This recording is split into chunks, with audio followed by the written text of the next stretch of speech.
खासदार आणि भावी खासदार अरविंद सावंत साहेबांनी सांगितलं की ते विचारात पडलेले आहेत की किती बोलायचं, आणि मी मागून त्यांना सांगितलं की तुम्ही इथे बोलूच नका, बोलायचं ते परत एकदा संसद भवनातच बोला. 4 जूनला इंडिया आघाडीचं सरकार बनतंय म्हणजे बनतंय.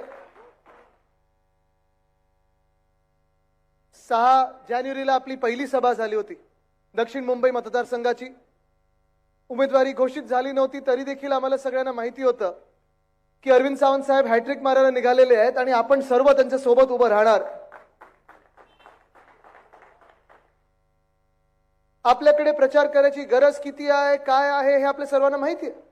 मला वाटत नाही की दक्षिण मुंबई दुसरा कुठचाही विचार करेल 20 तारखेला मशालीचंच बटन दाबेल. पण तरी देखील काही गोष्टी चर्चेत आणणं गरजेचं असतं, काही गोष्टींवर बोलणं गरजेचं असतं, काही गोष्टी सांगणं गरजेचे असतात. कारण खूप वेळा असं होतं की भाजपचे लोक हे येऊन आपल्या घरी बसतात किंवा आपल्या व्हॉट्सअपमध्ये येतात, आपल्या सोशल मीडियावर येतात.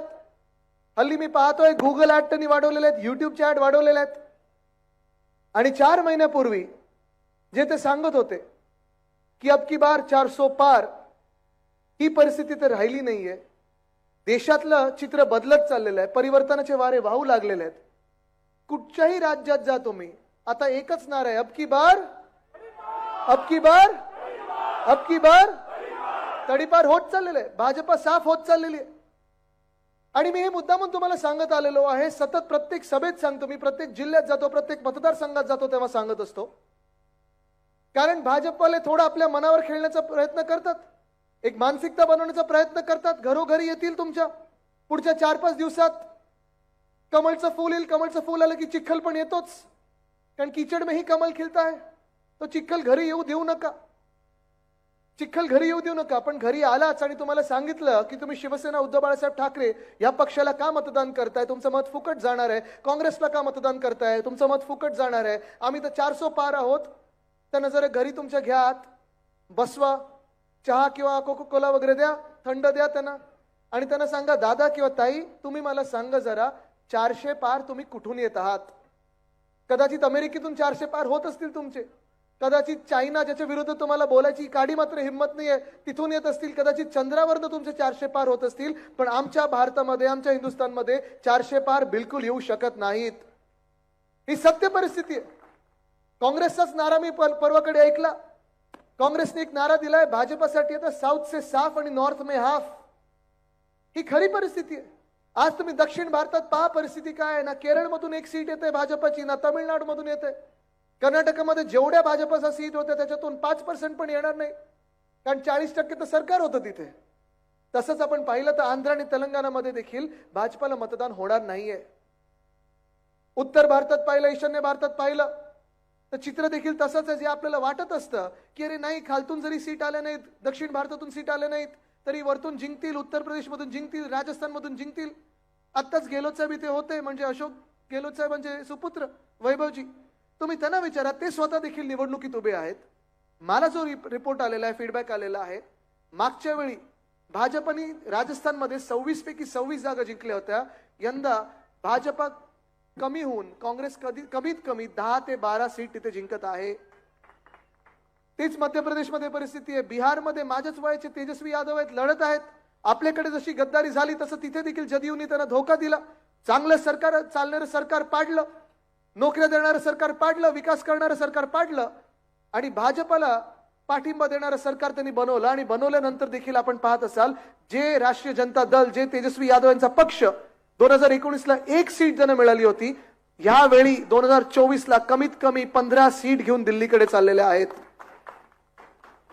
जम्मू काश्मीरमध्ये ही परिस्थिती ऐकण्यासारखी आहे, फार इंटरेस्टिंग परिस्थिती झालेली आहे. अरविंद सावंत साहेब, आपल्याला माहिती आहे जम्मू काश्मीरमध्ये जेव्हा 370 कलम काढला होता, आपण पण पाठिंबा दिला होता, आपण तो दिवस साजरा केला होता. आपला पण हेच विचार होता की 370 कलम या देशात नको. पण त्यावेळी जम्मूचं राज्य बनवलं, काश्मीरचं राज्य बनवलं, लडाखला केंद्रशासित राज्य केलं. आज परिस्थिती अशी आहे, जे आपल्याला भाजपाने सांगितलं होतं 5 वर्षापूर्वी की आतंकवाद संपणार, तिथे सुख शांती समृद्धी होणार, सगळं काही चांगलं होणार, तिथे आज आपण पाहतोय काश्मीरमधून भाजप निवडणूक लढतच नाहीये. जर सगळं काही चांगलं झालं असेल, तिकडच्या लोकांचं भलं झालं असेल, तर मग का तुमच्यात निवडणूक लढण्याची हिंमत नाहीये? लडाखमध्ये जे केंद्रशासित राज्य केलं त्यांना सांगितलं होतं तुम्हाला पूर्ण अधिकार मिळतील, तुमचे मुख्यमंत्री मिळतील. आज आपण 5 वर्षानंतर सोनम वांगचुक नावाची व्यक्ती 21 दिवस उपोषण करत आहे.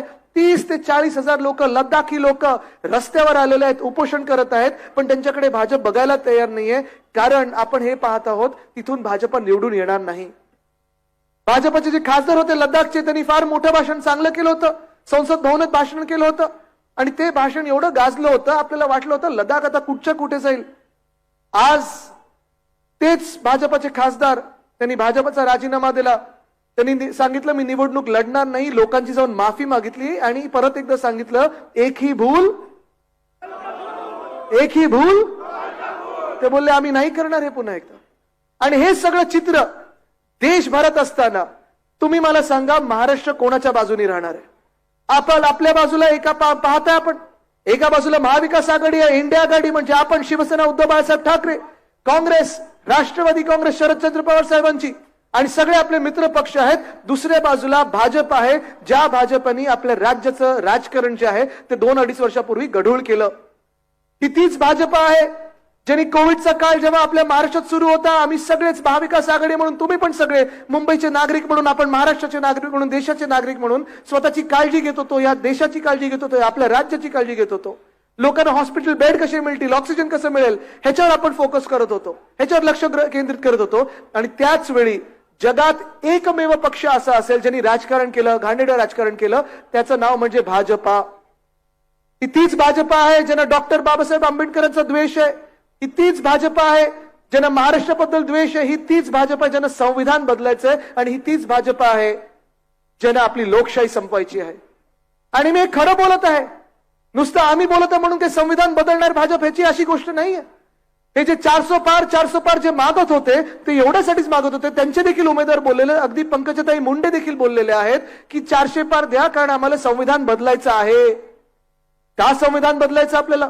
जे नागरिक म्हणून आपल्याला अधिकार मिळालेत, हक्क मिळाले, जी काही आरक्षण मिळाले असतील, ज्या ज्या समाजाला त्यांचे आवाज मिळाले असतील, कर्तव्यांसोबत मिळाले असतील, हे सगळं जर तुम्हाला बदलायचं असेल मग तुमचं नक्की लक्षण काय, तुमचं नक्की ध्येय काय?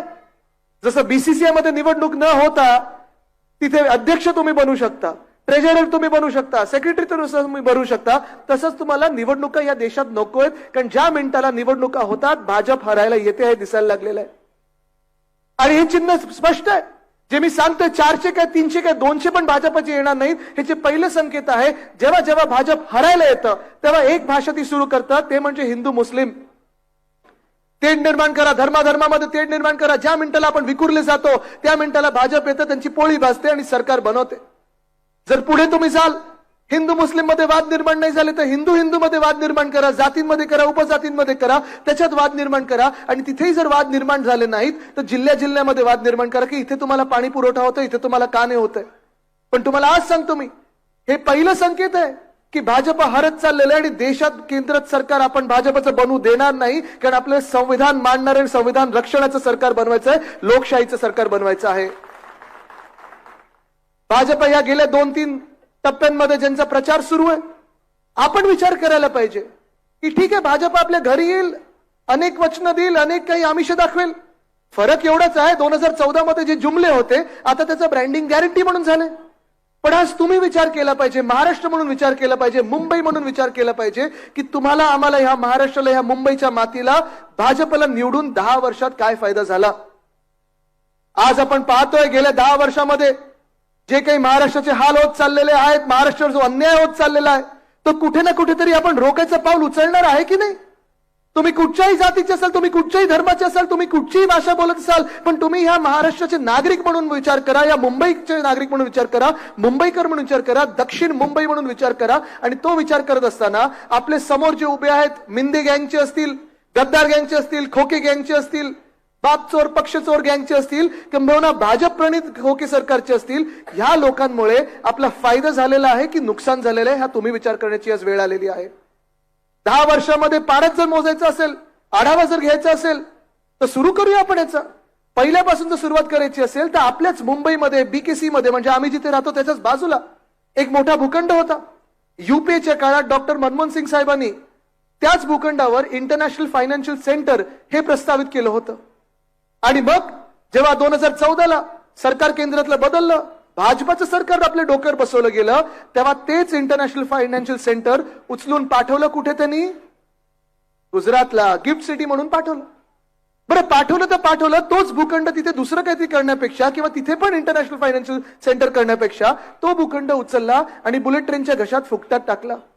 तुम्ही मला सांगा, आज बुलेट ट्रेन मधून इथे किती लोक आहेत जे गुजरातला रोज जाणार आहेत कामधंद्यासाठी, नोकरीसाठी? कोण जाणार आहे इथून? नाही जाणार आहे. पण ते बुलेट ट्रेन अशी बनवत आहेत, का नाही त्यांनी मुंबई ते नागपूर बनवली? का नाही मुंबई ते पुणे बनवलं? का नाही मुंबई ते दिल्ली बनवलं?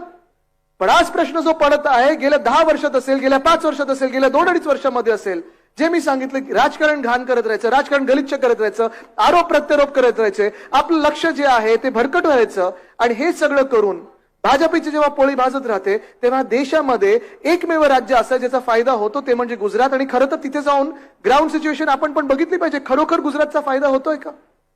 आज आपण पाहतोय या महाराष्ट्रामध्ये जे काही उद्योगधंदे आपण महाविकास आघाडी म्हणून आणले होते, आणि होय मी नेहमी तुलना करतो, ह्याच 5 वर्षाची 10 वर्षाची तुलना करायची गरज पण नाहीये.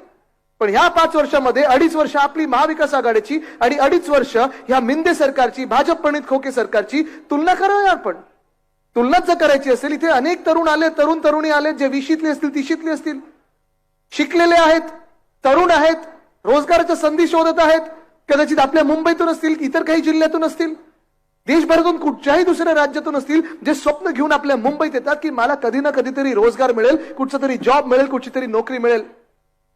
पण आपलं सरकार असताना, महाविकास आघाडीचं सरकार असताना मॅग्नेटिक महाराष्ट्राच्या मार्फत आपण अनेक रोजगार इथे उपलब्ध करून देण्याचं काम केलं. कारण आपल्या राज्यामध्ये आपण 6.5 लाख कोटीची गुंतवणूक ह्या महाराष्ट्रात आणली. ती कोविड काळी आणली, ती आपल्या महाविकास आघाडी सरकारने आणली. उद्धव बाळासाहेब ठाकरे ह्या व्यक्तीवर विश्वास ठेवून ते उद्योजकांनी महाराष्ट्रात आले, ते इन्व्हेस्टमेंट आणली, गुंतवणूक आणली. पण ज्या मिनिटाला भाजप प्रणित खोके सरकार बसलं 2022 साली, मला आठवतं मी पण त्या विधान भवनात समोरच बसलेलो. हे जे घटनाबाह्य मुख्यमंत्री आहेत त्यांना वाटलं की तो वेदांता फॉक्सकॉन वाले कॉन्ट्रॅक्टर आहेत, त्यांनी सांगितलं तो वेदांतावाले येणार आहे, 4 लाख कोटी घेऊन येणार आहे.